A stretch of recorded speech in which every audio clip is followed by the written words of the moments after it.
News, info, potin foot, c'est dans Ivoire News.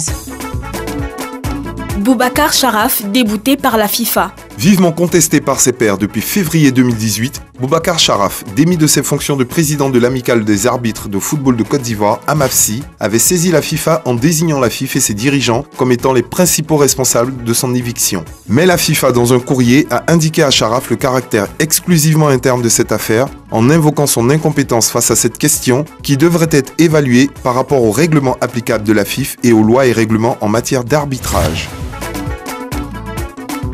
Bernard Adou veut poursuivre avec l'Asie. C'est déjà l'heure du bilan dans la gestion d'Adou Bernard à la tête de l'association sportive de l'Indenier, assurée du maintien en Ligue 1 et en lice en Coupe nationale de Côte d'Ivoire. Pour garder le cap et perpétuer les performances du club d'Abengourou, le président Adou Bernard souhaite bénéficier de la confiance des supporters pour un second mandat de 4 ans au terme de la prochaine assemblée générale élective.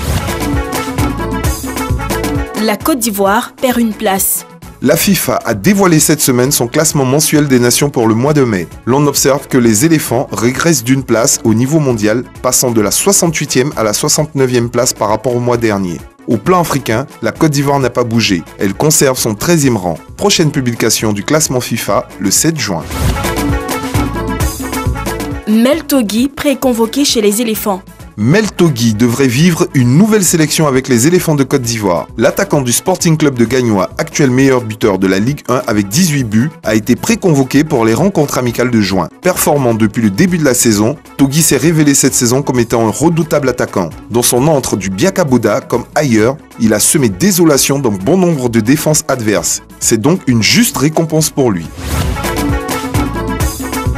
Jaune pâle, rouge vif. On jouait la deuxième journée des compétitions africaines cette semaine. En Coupe de la Confédération, l'ASEC Mimosa était en déplacement en République démocratique du Congo mercredi. Opposés à l'AS Vita Club, les poulains d'Amani Yao se sont lourdement inclinés 3-1 après avoir mené au score. Ce même jour, Williamsville Athletic Club est allé arracher le match nul au Mali face aux Djoliba de Bamako. Ce résultat place les Costauds d'Adjamé en tête de leur groupe.